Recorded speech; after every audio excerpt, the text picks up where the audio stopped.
Hey everyone, I'm Sakar, and are you guys as sick of the triple support meta as I am? Because I am 100% over it. So what I decided to do was compile a bunch of strategies and character selections that I've been using over the past few weeks and put them together on a list and just give it to you guys so that you guys can also combat this insanely oppressive meta that I'm 100% not a fan of. So if you learn anything new here, or if you just enjoyed the video in general, liking the video helps me out tremendously, and subscribing to the channel helps me out even more. We're really small fish in this giant Marvel Rivals pond, and we're just trying our best out here. So for my first tip for you guys is going to be for my diamond and above gamers where bans apply in every match. And I highly recommend banning Cloak and Dagger right at the beginning of every match. The reason why I say that is because her ult generation is so high and so quick that they get their ult basically every single fight. Whereas for Luna or Mantis, it takes a little bit, but their ult is still just as strong. And for a character like Cloak and Dagger, they're not banned as often as Luna, so even the enemy team might ban Luna at the beginning, so then two healers are already out of the picture, and from there on, you have so many less healing options that honestly, the game kind of opens up in itself.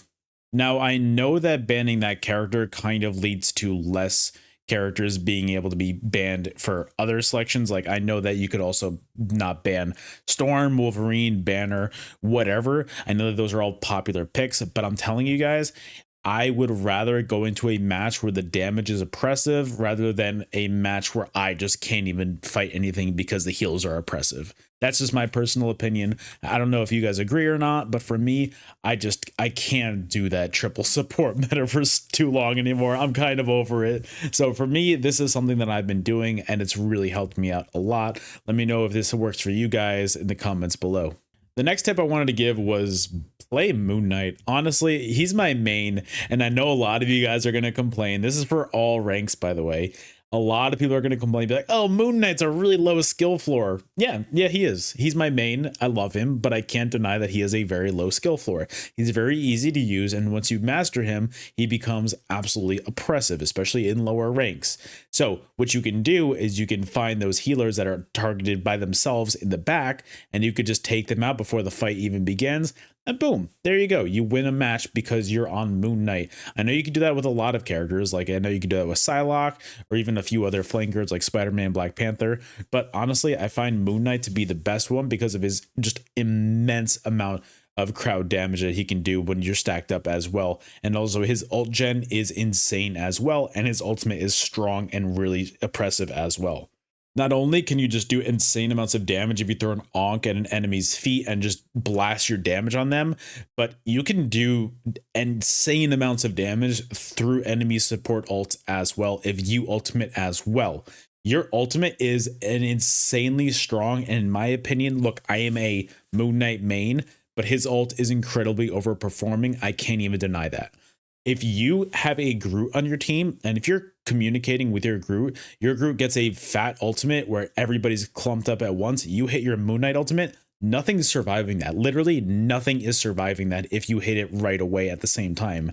So use Moon Knight. He is a great way to counter this triple support meta, and he is a great way to just be able to do insane amounts of damage. That way your enemies can't even heal through it.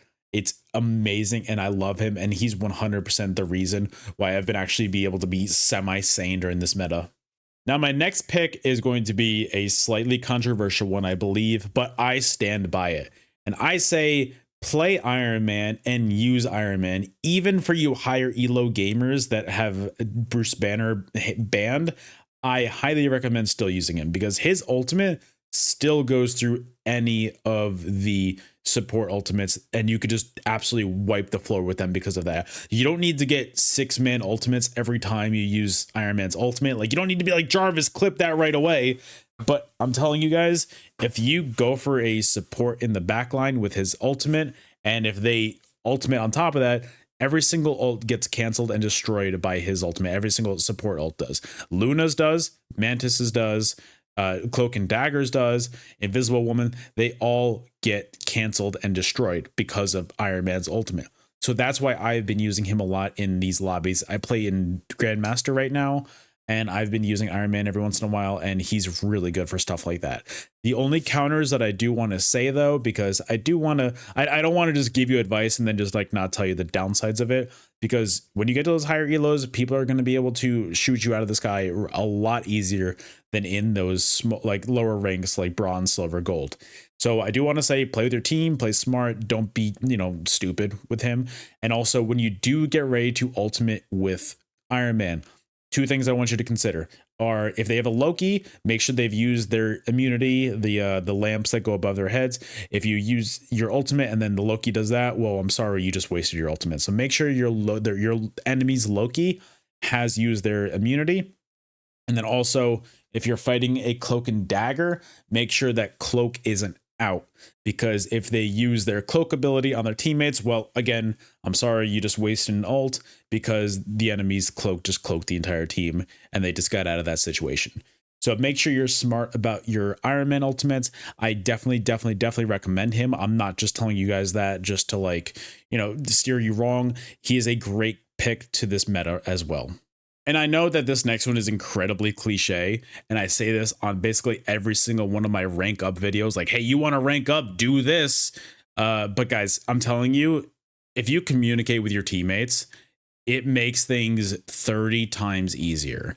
If you see a support that's out of position, which happens very often, because they're in the back of the team, they don't really feel like they need decent positioning. So say they're a little bit too out from behind their team, you can either A, punish them and get them from 100 to 0 health in 2 seconds, or if you punish them and try and put pressure on them, maybe they panic support ult in a situation that really doesn't warrant for it, and then you win the next team fight because they don't have a support ult ready to go. So my best advice is to communicate with your team. If you see an enemy that is out of position, tell your team, be like, hey, this person's out of position, I'm going for them. Try and distract this person, or try and dive with me. Just small things like that. The more you communicate with your team, I'm telling you guys, the more likely you are to win matches. I know that's not going to happen every time. I know that there are going to be these lobbies where you're in bronze, silver, gold. Hell, I even get them in GM, where you just have unwinnable teammates, where I'm just like, how have you even mustered up the capacity to load up this game? How have you even gotten this far in life? Trust me, I get it and I understand. I have these types of teammates all the time, but I'm telling you, there are winnable matches that you guys lose, and I lose as well, because I just don't communicate with my teammates, and you guys don't communicate with your teammates. I'm telling you guys, it happens more often than you might think. If you guys just turn on that mic and you talk to your teammates, be like, hey, I'm going for this person, or you're going for this person, or just do decent call outs like that, I'm telling you guys, you can bump that win rate average up significantly. It is a must do. I definitely recommend just talk to your teammates a little bit. I can't stress that enough. And then my last pick is going to be a character pick, and it's going to be Wolverine. And you're not really going to be fighting the supports with Wolverine right away, at least. You're going to be fighting the enemy tanks, because Wolverine absolutely shreds tanks' health bars, because his damage is based off of health percentage. So what you want to do is you just want to communicate with your team, with your teammates, your healers, and be like, hey, I'm going in for this tank. If you can just pocket me for a little bit, I can take this out. So what you do as your Wolverine is you just put so much pressure on your enemy's tanks or tanks. And from there, your enemy's supports are either going to do one of two things. Either they're going to let that tank just fall and just become deceased, or they're going to pocket the hell out of him. And either way, that is a win-win situation for Wolverines, because what you're doing is you're taking the tank out of the fight, and then say the supports join in on that fight and pocket their tank, then the supports are not following the other players on the team, like the other DPS. So that lets the rest of your team come in for the win and take out the other DPS. And before you know it, you're up in numbers, and then you just win that fight. So guys, Wolverine is a great pick. I highly recommend learning him. Best way I can tell you guys is I have been lurking in like team captain streams, and my goodness, I definitely recommend just watching him for a little bit. It'll make Wolverine just click in your guys' head. Like, trust me. It will just make it work. I promise you guys. So Wolverine is definitely a pick. As far as the 3 character picks that I've given you guys for this meta, is going to be Moon Knight, Wolverine, and Iron Man. And guys, I stand by every single one of those. There are a few other characters that could work as well, but those are just the three that I wanted to highlight and point out. If there are any guys that you guys think are better characters to pick from, let me know in the comments below. And then also, if there are any other strategies that I've missed for triple support, please let me know. I'd love to be able to counter this more, and I'd love to hear your guys' feedback on this. So please let me know. I'd love to hear you from every single one of you guys. I do appreciate you guys staying until the end of the video. And if you, again, I know I said this before, but if you enjoyed this, like the video, please subscribe to the channel, and commenting is always helpful. So thank you guys so much for watching, and I'll see you guys on the next one. Later.